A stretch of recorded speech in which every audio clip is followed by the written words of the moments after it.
इस नेटवर्क में दोस्तों आपका स्वागत है। मैं हूं आपके साथ राशिद ज़हीर। क्या राहुल गांधी महाराष्ट्र को की तरह बिहार को महाराष्ट्र नहीं बनने देंगे? समझ रहे हैं? 5 सवाल लात जो उन्होंने उठाए बड़े कायदे के, बड़े मतलब पिन पॉइंट सवाल है, जिसका जवाब पहले की तरह चुनाव आयोग नहीं दे रहा। इन सवालों में देश की जनता, चुनाव आयोग, ईवीएम की मशीनें, धांधली इतनी ज़्यादा इन्वॉल्व हो चुकी है कि अब इसका बार बार जिक्र करना आप लोग बोर हो जाते हैं। लेकिन मैं सिर्फ 2 सवाल करके सिर्फ ये बताना चाहता हूँ कि उन्होंने कहा कि बिहार भी इस प्रकार से हार जाएंगे, शब्द मेरे हैं, लेकिन उन्होंने कहा बिहार में भी रिजल्ट ये होगा। तो आप क्या कर रहे हैं? आपको क्या करना चाहिए? केजरीवाल ने ऐसा क्या काम किया था जो भारतीय जनता पार्टी के चांसेस से 0.25% के मार्जिन से जीतने से हो रहे हैं? देखिए, पहले 2 सवाल राहुल गांधी के सुन लीजिए। 5-7 सवाल करूंगा, आप बोर हो जाएंगे, कहीं और चले जाएंगे। रील का ज़माना है, जल्दी जल्दी बात सुनने में अच्छा लगता है सब लोगों को। और यूट्यूब का दर्शक हमारा, हम जानते हैं वो किस प्रकार से, चूँकि मोबाइल हाथ में है। सीरियस जर्नलिज्म ना लोग कर रहे हैं, ना लोग देखना चाहते हैं। 2 सवाल। पहला सवाल राहुल गांधी का कितना स्पेसिफिक है। उन्होंने ये कहा 1 लाख बूथ हैं, 88,000 बूथों के अलावा जो 12,000 बूथ हैं उसमें 5 बजे के बाद आपके यहाँ हर बूथ पे 600 वोट बढ़ गया। ये वोट जो बढ़ा है आपका, वो 5 बजे के बाद क्यों बढ़ा? 87 सीटें थी ये, इसमें से 67 सीटें भारतीय जनता पार्टी ने महाराष्ट्र में जीत ली थी। पहला सवाल। दूसरा सवाल बहुत 2009, 2014, 2019, 2024, इसमें जो एक प्रोविजनल डाटा, यानी कि 5 बजे तक का डाटा जो आप देते हैं, जो चुनाव आयोग देता था, उसमें जब फाइनल डेटा आता था उसमें 1-1.5% का फ़र्क होता था। लेकिन महाराष्ट्र के अंदर जो 2024 के चुनाव हुए, इसके डाटे में 7% से ज़्यादा का फ़र्क कैसे हो गया? मतलब आप 5 बजे तक का ये डाटा बता रहे हैं, 5 बजे के बाद 1-1.5% बढ़ाया करता था चुनाव आयोग, चूँकि लोग लाइनों में लगे रहते हैं। आपने अचानक जो है जनाब-ए-मन वो 7% कैसे बढ़ा दिया? बड़ा जायज़ सवाल है। एक सवाल मेरा और आ गया जहन में, मैंने वैसे 2 के लिए कहा था, एक और सुन लीजिए बहुत आसान शब्दों में।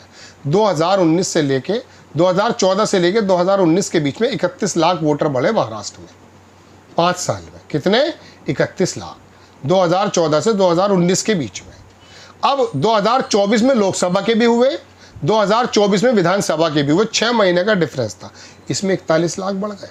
5 साल में तो बढ़ते हैं 31, और आप 6 महीने में 41 लाख बढ़ा देते हैं। ये गले से नीचे नहीं उतर रही।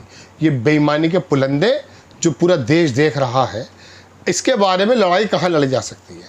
चुनाव आयोग तो जवाब देता नहीं है। सुप्रीम कोर्ट, हाई कोर्ट्स के अंदर आपको मालूम है क्या हालात चल रहे हैं। अब बात यह है कि राहुल गांधी क्या देर में चेते हैं?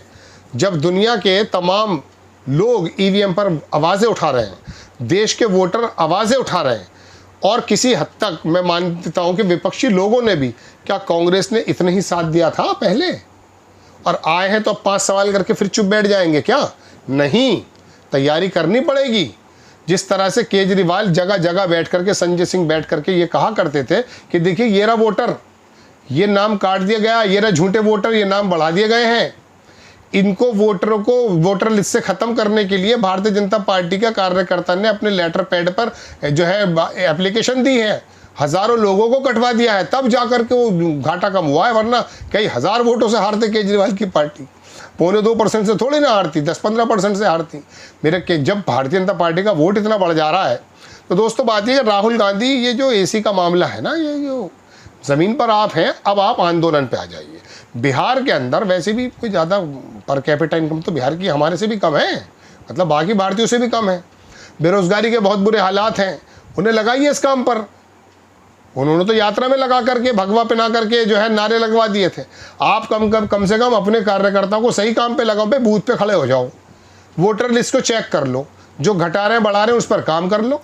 भाई, भारतीय जनता पार्टी ने महाराष्ट्र में 12,000 बूथों पे काम किया। 1 लाख बूथ है, 88,000 के अलावा 12, वो 12,000 बूथ वो निकाले जहां पर वो स्विंग स्टेट, अमेरिका में सुनते हो ना स्विंग स्टेट, ऐसे वो स्विंग बूथ थे, कभी कांग्रेस कभी वो, तो वहां पर उन्होंने काम किया। 600 वोट के हिसाब से वोटें बढ़ गई, जीत गए। ऐसी अप्रत्याशित जीत दर्ज की, अकल ही फेल हो गई। मैं आपको एक बात बताऊं, आप ज्योतिषी में तो विश्वास नहीं रखते, मैं भी नहीं रखता। आंकड़ों पे तो रखते हो। मेरा फेसबुक का पेज है, मैं वहाँ इलेक्शन से 2 दिन पहले या 8 दिन पहले लिख देता था। 2009 में भी जाके देख सकते हैं, 14 में भी, 19 में भी, 17 में भी, 16 में भी, कि मैं ये कह दिया करता था कि इतनी सीटें आएंगी। अब उसका फार्मूला क्या था, मुझे उंगलियों में मालूम है। मुसलमान इतना है, ठाकुर इतना, बनिया इतना, पंडित इतना, जाट इतना, दलित इतना, आदिवासी इतना, सबका मालूम है कि कौन सा वोट। भाई मुसलमान का वोट बीजेपी का है क्या? नहीं है। दलित वोट मायावती का है ना? नहीं है। यादव वोट मुलायम सिंह का है। दलित वोट मायावती का है। सॉरी मैं गलत कह गया था। तो ये वोट सबका मालूम है। बनिया वोट अभी बीजेपी से नहीं, जंग संघ के ज़माने से, सन 80 से बनिया वोट कहाँ पर है बताइए? हमें मालूम है बीजेपी पर है। पंडित वोट जो है अब आकर के बीजेपी पर आ गया है। तो मेरे कहने का मतलब दोस्तों ये है, ये बहुत आसान है, क्योंकि हालांकि जनगणना के हिसाब से वो काम करते हैं, 2011 के हम पे डाटे होते हैं, लेकिन फिर भी अंदाज़ा हो जाता है कि मुसलमान यहाँ से, तो अंदाज़ा हो जाता है इतनी सीटें इसकी आ रही हैं, तो वो हो जाता था। हम बोल दिया करते थे, बड़े बड़े पंडित बताते हैं। बल्कि मैं आपको एक बात बताता हूँ, एक अय्यर साहब हैं नेता, जिन्होंने मोदी जी के बारे में कुछ शब्द बोल दिया था कांग्रेस के, उनकी बेटी है सुरैया अय्यर। उन्होंने किसी ज़माने में मेरा कॉम्प्लीमेंट दे दिया मुझे अपने ट्विटर पे, तो हमारे जो सर हैं उन्होंने मुझे भेजा कि देखो तुम्हारी तारीफ़ कर रही हैं। बहरहाल उनसे मैंने उनको कॉन्ग्रेचुलेट किया, उन्होंने बात की।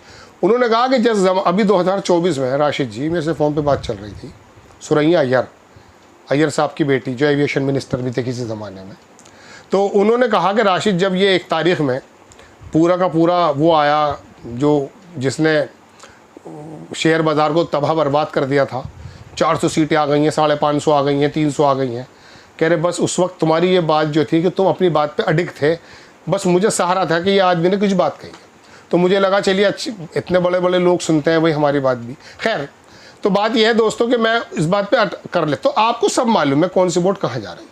महाराष्ट्र के अंदर भी हमने ऐसे आंकड़े दिए थे, लेकिन हम तो मुँह के बल जा पड़े ज़मीन पर। लेकिन बता रहा हूँ ना मैं आपको, जब 12,000 वोटों 12,000 बूथों का निकले, अब मैं बूथ वाइज तो गया नहीं हूँ कहीं, हमारा तो ऊपर ऊपर का ही मामला है।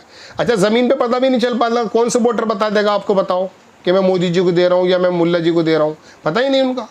वोटर तो इतना मतलब माशाल्लाह क्या कह सकते हैं, उतना तेज़ हो चुका है, कहता कुछ और है, करता कुछ और है, सोचता कुछ और है। चलिए खैर, तो मैं आपसे अर्ज ये कर रहा था कि अब ये जो घोटाले निकले हैं, राहुल गांधी सिर्फ घर ना बैठे।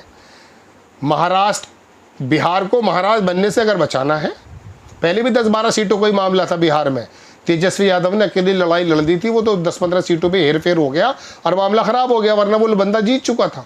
तो आपसे अर्जी मैं कर रहा हूँ दोस्तों कि ये राहुल गांधी सिर्फ अपना बयान दे के ना रहें। जब देश एक साथ आवाज़ उठा रहा था, उठाता है, कांग्रेस उस समय पीछे नज़र आती थी, राहुल गांधी पीछे नज़र आते थे। अभी ईवीएम पर, चुनावी प्रक्रियाओं पर, चुनाव आयुक्त पर यदि आपको शक है तो खुलकर सामने ये आंदोलन चलाइए। अरे बहिष्कार कर दीजिए चुनाव का, आप सारे विपक्षी दल हटाइए इसे, मशीन को हटाइए इसे, चुनाव आयुक्त को। अब राहुल गांधी अगर इस बात को कह रहे हैं कि चुनाव आयुक्त चुनने के लिए एक मोदी जी हैं, एक उनका नियुक्त किया हुआ मंत्री है और एक अपोजिशन का लीडर यानी कि राहुल गांधी खुद, तो बताइए कौन जीतेगा? भाई तुम मोदी जी का चुना हुआ आदमी, कानून मंत्री हो, कोई सा भी हो, वो मोदी जी के खिलाफ जा सकता है? सपने में भी नहीं जा सकता। अगर सपना देख रहा होगा कि मोदी जी के खिलाफ जा रहा हूँ तो आंखें फाड़ करके उड़ जाएगा, चीख मार के उड़ जाएगा, संभव नहीं है ये। तो मैं अर्ज ये कर रहा था कि राहुल गांधी को ये खाली ट्विटर 5 सवालात एक लिख देना, एक पेज पे आ जाना नहीं भाई, ये रील का ज़माना है, भाग जाएगा वोटर, इन्हें जगाना है। लगातार आपकी जिम्मेदारी पे सत्ता भी तो आप ही भोगते हैं भाई, 50 साल आपने हुकूमत की है, तब आप थोड़ा सा काम भी कर लें। आपको खबर अगर अच्छी लगती है, बराए करम चैनल को सब्सक्राइब करें, शेयर करें। नेक्स्ट टाइम मैं किसी खबर के साथ हाजिर होता हूँ। जय हिंद।